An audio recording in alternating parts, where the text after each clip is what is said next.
Welcome to Joshua, Judges, and Ruth. Today we are going to look at Judges. And the theme of Judges is we need a godly king. Judges was written when Israel had a king. It's looking back at the time of Judges when there was no king and comparing the two times.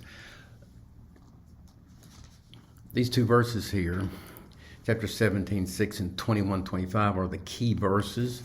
I want to look at 17:26 to 17:6 to start with. In those days, so the author is saying, in those days, looking back at the time of Judges, there was no king in Israel, but every man did that which was right in his own eyes. Chapter 21:25 repeats that. The author is living during the monarchy that followed the time of Judges. Judges were not kings. Judges were rulers, civil rulers, and military leaders. Sometimes they shared judgeships. Monarchy is hereditary and rules over the entire nation. During Judges, there was great evil. During the monarchy, things improved.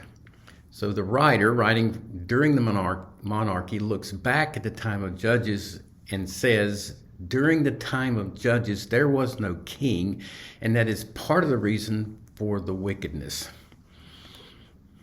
Judges was probably written after the coronation of David and before he drove the Jebusites out of Jerusalem. Chapter 1:21 refers to the Jebusites being in Jerusalem. When David became king, he drove them out in 2 Samuel 5:6-7. So it gives us a sort of a time reference to when these events are taking place. The statement in chapter 21:25, in those days there was no king in Israel, every man did that which was right in his own eyes, is defending the monarchy. This is a whole new system of government. And there were probably some looking at the monarchy negatively and others that were looking at it positively. When there was no king or monarch in the time of Judges, there was apostasy. During the time of David, Saul,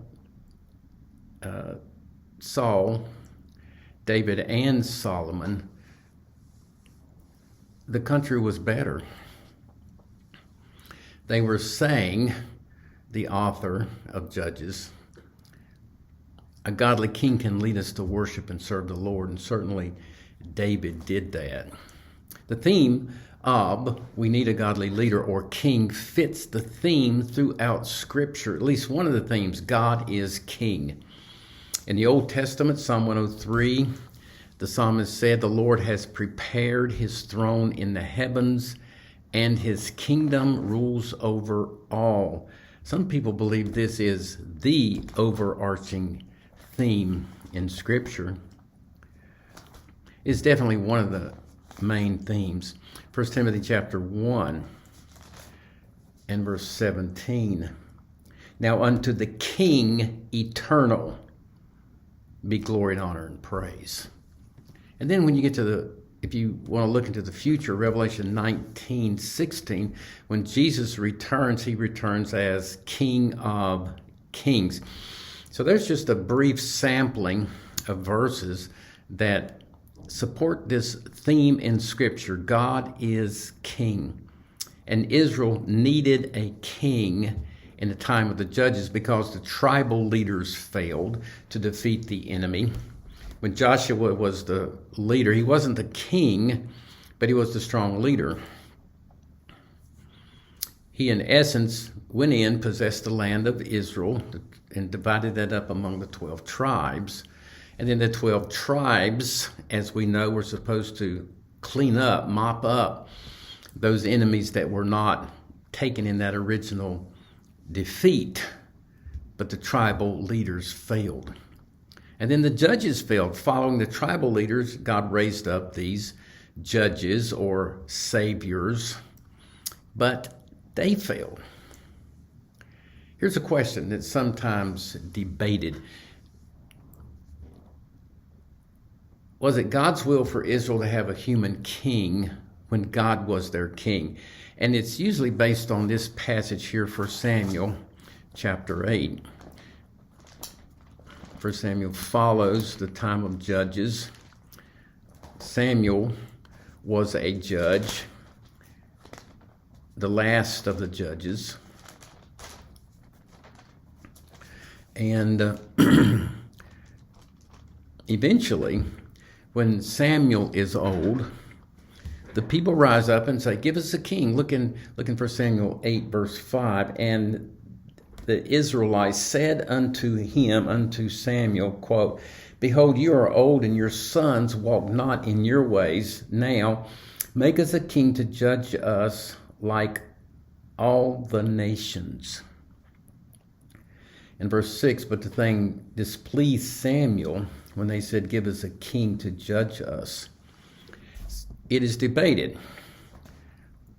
was what they asked for God's will?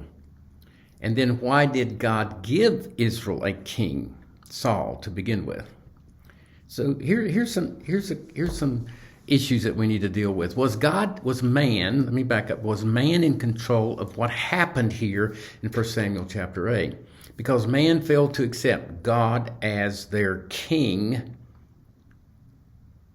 God abandoned his plan, gave in, and readjusted. Is that what happened? Some would say yes. Or was God in control all along and used the failure of man to accept God as king to do his will, which was for Israel to have a human king?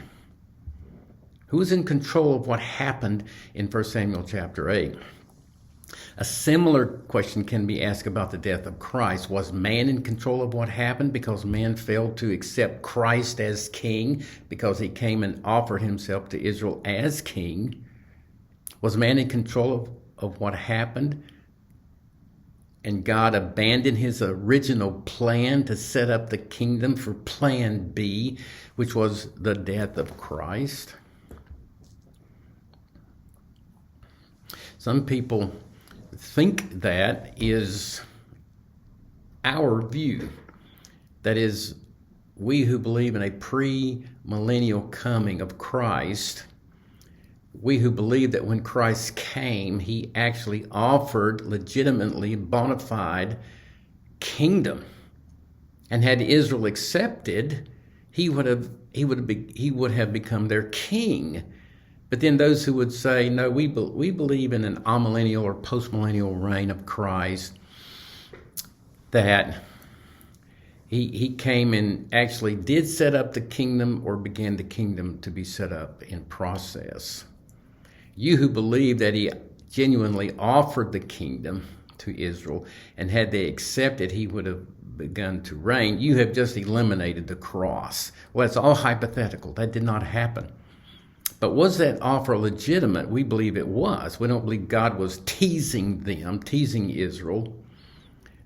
Arnold Fruchtenbaum gave this solution. Had Israel responded, Jesus would have become their king. The Roman government would have seen this as insurrection, and they would have put this insurrectionist to death, and God's plan would have been fulfilled. But it's all hypothetical. But our question is, was man in control of what happened? And because man failed to receive Christ as their king, which was his original plan, he goes to plan B. Or, in regard to the death of Christ, was God in control and used the failure of man who rejected Christ as king to put Christ to death, which was his plan all along? We believe in all of these cases that God was in control. Not everyone, however, thinks that it was God's will for Israel to have a king in 1 Samuel, a human king in 1 Samuel 8, 6-7. Listen to Warren Wiersbe. Judges is the book of no king. 1 Samuel is the book of man's king, Saul. And 2 Samuel is the book of God's king, David. Warren Wiersbe, in essence, is saying that Saul was not God's king. It was man's king. And so he would see that this request was wrong. God was in control and predicted Israel would have a human king. That's why we think what they asked for was correct, but they asked for it with the wrong motive. The monarchy was predicted. It goes all the way back to Genesis 17:6. I'm going to look at some of these verses. Genesis 17:6.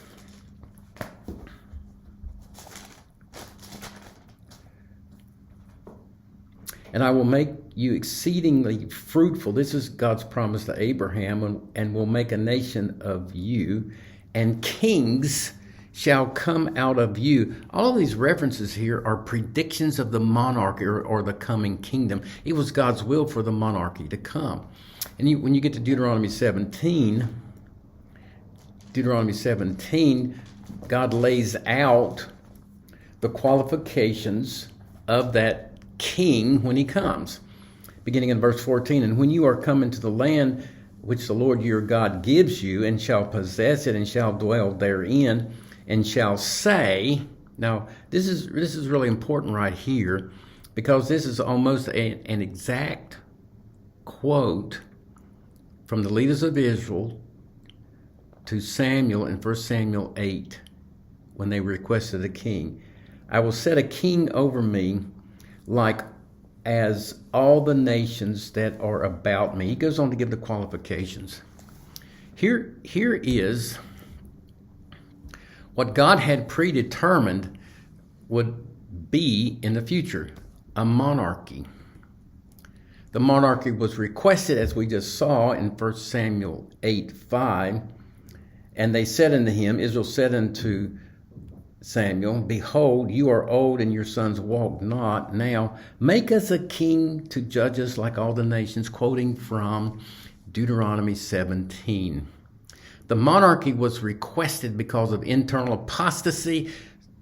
Samuel's sons were not walking with the Lord, and external enemies. Same chapter 8, verses 19 and 20. Nevertheless, the people refused to obey the voice of Samuel, and they said, no, we want a king over us, verse 20, that we also may be like the other nations, and that our king may judge us and go out before us and fight our battles. You see this statement right here? This is from a sermon by Alexander McLaren on this passage. He said, they asked for the right thing for the wrong reason. They wanted a king to defend them. God was their king. God would defend them. But they asked for what God had already predicted and predetermined, but for the wrong reason. God used the failure of man to accomplish his will.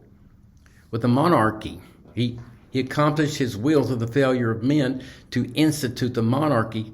Saul, the first king, was God's choice for Israel. Look in 1 Samuel 10, verse 24. And Samuel said to all of Israel, quote, see you him, referring to Saul, whom the Lord has chosen. He says a similar thing in chapter 12, verse 13. In the verse, the Lord has set a king over you.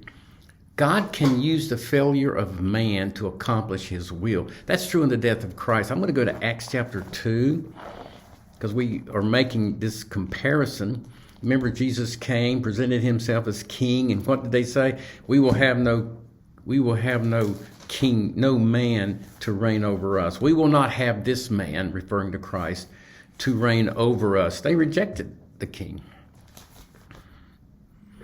But did that defeat the will of God? Did that thwart God's plans? Did that frustrate God's intentions? This is in Peter's Pentecost sermon, chapter 2, verse 22. Listen to this sermon. He's preaching to those who crucified Christ. You men of Israel, hear these words. Jesus of Nazareth, a man approved of God among you by miracles and wonders and signs, which God did by him in the midst of you, as you yourselves also know, him, Christ, being delivered by the determinate counsel and foreknowledge of God, you have taken and by wicked hands have crucified. What God planned, you fulfilled.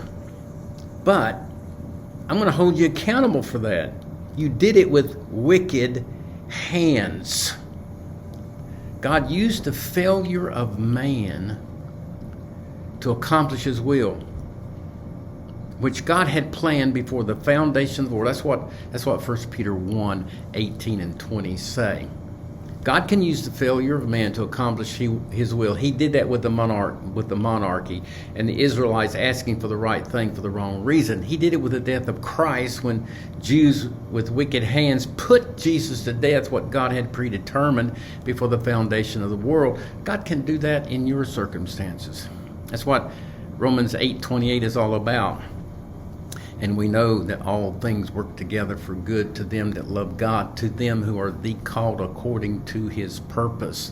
I think of Joseph in the Old Testament, Genesis 50, in verse 20, when he finally reveals himself to his brothers who sold him into slavery to make money off the sale of their brother who they hated.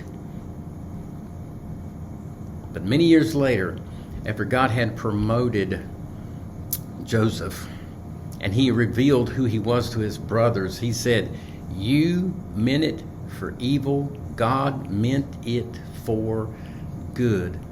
The failure of Joseph's brothers accomplished the will of God so Joseph could save his people while they were in Egypt. I have a friend. He and his wife were going to cancel their insurance. They were struggling financially.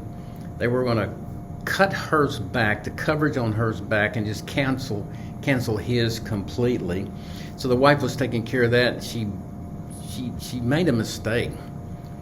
She didn't cut hers back. She didn't cancel her husband's insurance, and she felt so bad about that mistake until her husband was in a head-on collision and was nearly killed. I just believe that God, the King of the universe, works all things together for those who love him. Just as he overruled the failure of man to give Israel their first king and overruled the failure of man in crucifying Christ so he could pay the price of redemption for all the sinners in the world, he can overrule in our circumstances as well. We're looking at how during the time of Judges, when there was great wickedness, needed a godly leader. They needed a king, which they eventually get. We'll continue on looking at Judges in the next lecture.